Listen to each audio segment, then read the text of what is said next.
Hello everyone and welcome to the generator power system for Unreal Engine 4. Today we're going to go over a quick review of the product, what you'll be getting, and how easy it is to change over meshes and stuff. In this, I did not include any meshes. There was just too many problems trying to get it through Unreal's to be able to submit it. So I'm just using the basic meshes of the engine, and I imported a couple things over from the starter content, and I also got a basic generator. There's really not a lot. So that first of all, let's go to play, and you'll see what you can do. Okay, we see we got a rocket trap, machine gun trap, a generator. We have some lights under here you can barely see, but they're under there. You have an elevator and a laser beam trap. Now, also, this NPC is just for basic purposes. The machine gun or the traps will target on him, or if you wanted to, he can also spawn traps that will attack you and other enemies. So, if we go to the generator, we hit 1. As you can see here, the power level is 15. That means how many items it can power. So, it can power 15 items. If I hit 2, it's going to change that. 18, 2, and now I would only be able to run 2 items. So if I turn that on really quick, let's see which ones. Oh, machine gun's one of them. Turn that off. Let's see, is the trap one of them? Nope, rocket's not. Let's see. Light? Nope, not that light. This light? Nope. Elevator? Oh, yep, elevator. So the elevator and the machine gun trap. And as you see, none of the other ones turned on. Just the elevator and the machine gun trap. So let's go here. Let's turn this off. Change our power level to 20 so that way we get all of them. Let's fill it all the way up.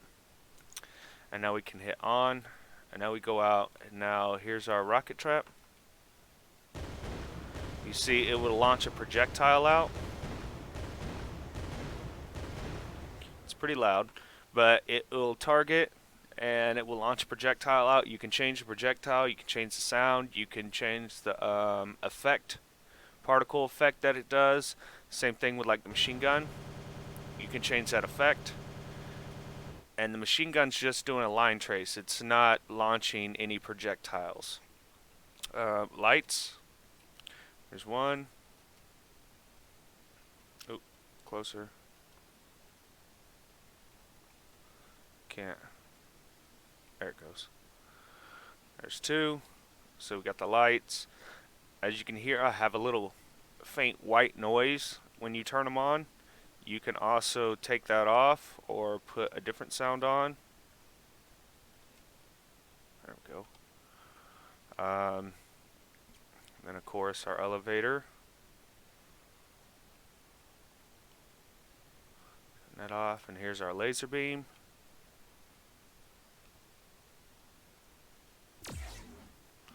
It's more like a timed trap.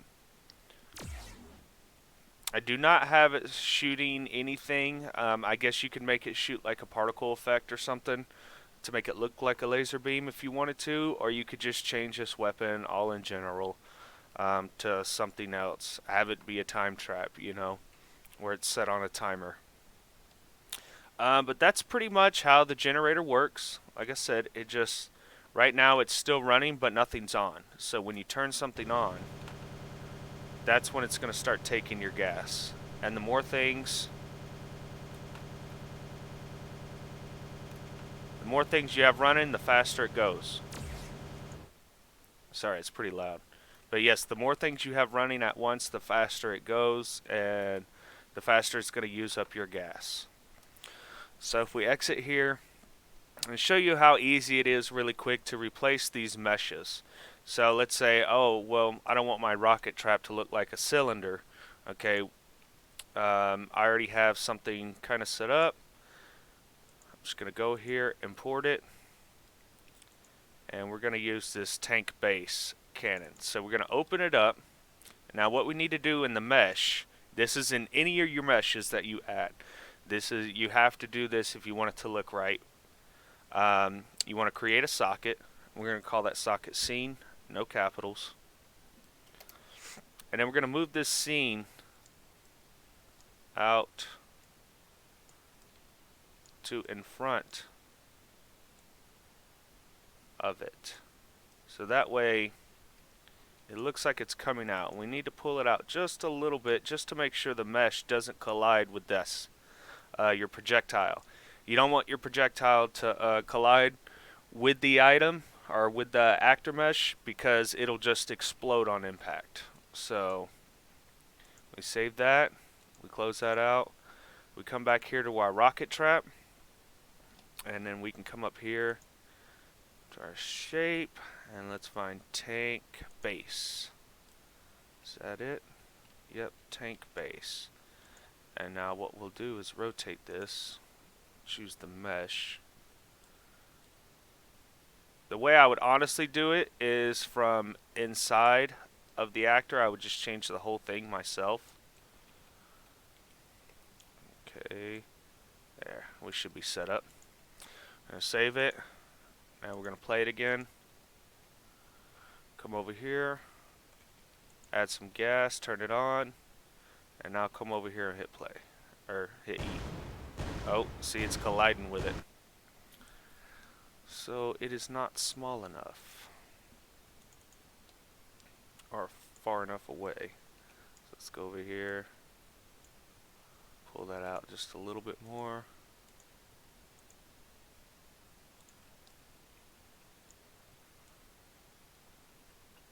There we go.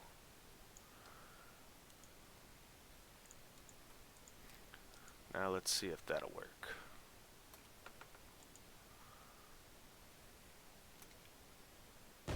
Yep, there we go. As you can see, now that's shooting.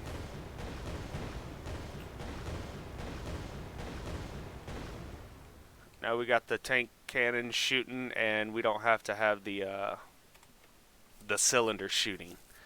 But that's just basically how you do it. You import it, you add a scene, and like I said, that would be to anything. So let's say you want this to shoot something. You just come over here, create a socket, call it scene,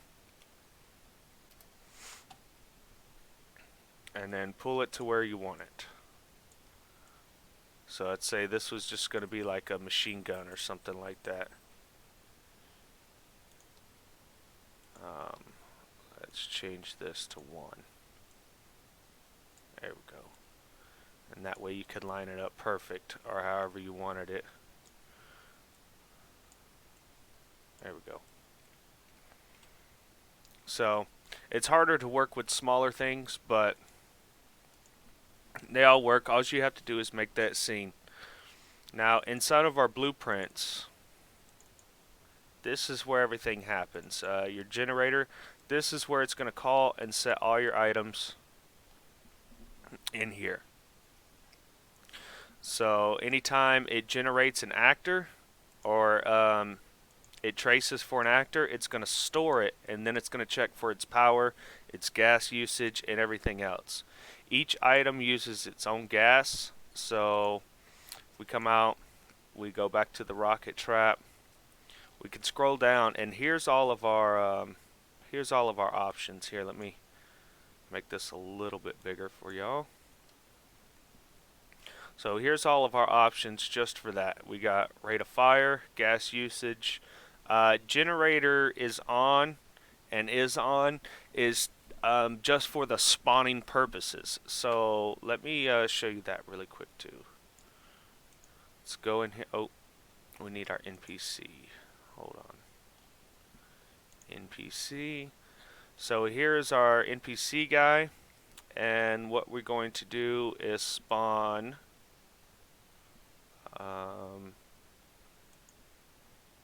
trap actor. Sure, that'll be the rocket. He's gonna spawn the rocket trap, and can spawn, and there we go. That should do it. Now each time he goes to move, he'll spawn a trap.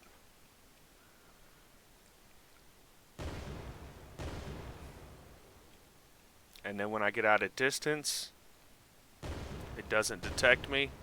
So, as you can see, it turns. Oh, he's got multiple now. So now they're all firing at me. Okay, now I'm out of range. So he can only spawn 4. You can set him up to where you can spawn as many as you want. Seed traps can spawn 4. So I could put on here 1. And then that way he'll only spawn 1. Now you could do this to someone, you could do this to an actor if you wanted to give him like waypoints and he's on a certain trajectory, and then that way he goes along these waypoints, and on each waypoint you could have him spawn a trap. So let's say you want to protect his area from you, you know, the player, and you want to give the player a hard time getting in there. So you could have different NPCs spawning different traps or whatever. I'm going to change this back to the cube. Very basic. I'm going to turn this NPC off. Now, when it comes to trap actor, this is anything that you have as the trap. So like, here's that tank base. So like, let's say I wanted him to spawn that instead. So I could do that and then hit save. Let's see, yep, can spawn. So now he should spawn the tank base.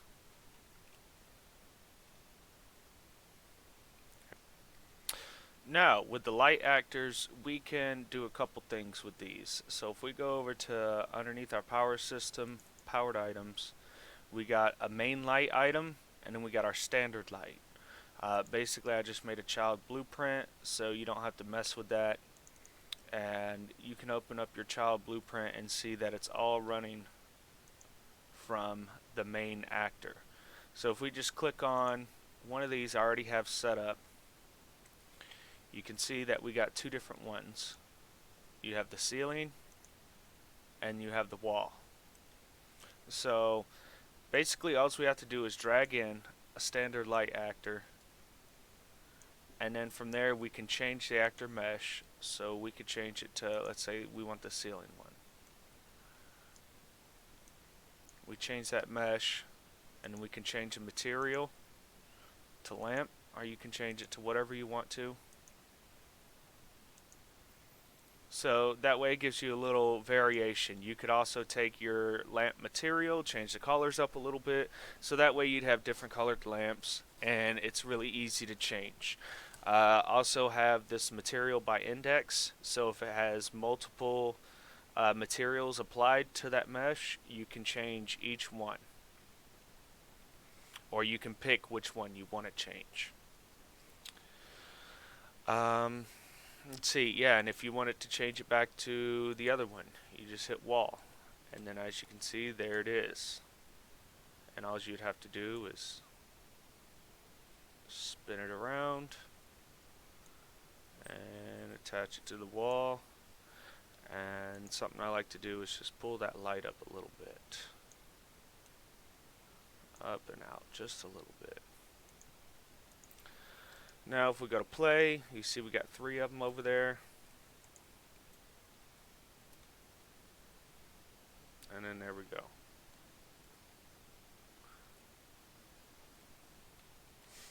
So that's how we change our light actors. Okay, so after changing the actors, I think that's about it for everything. Everything you need to know, I mean, it's pretty self-explanatory. I can make some future videos later going over everything in more detail. But yeah, like I said, it's really easy to set up. All your items and actors are dealt with from just a few main blueprints. Your generators ran off of 1. Your power traps are ran off of one main power trap. This is everything.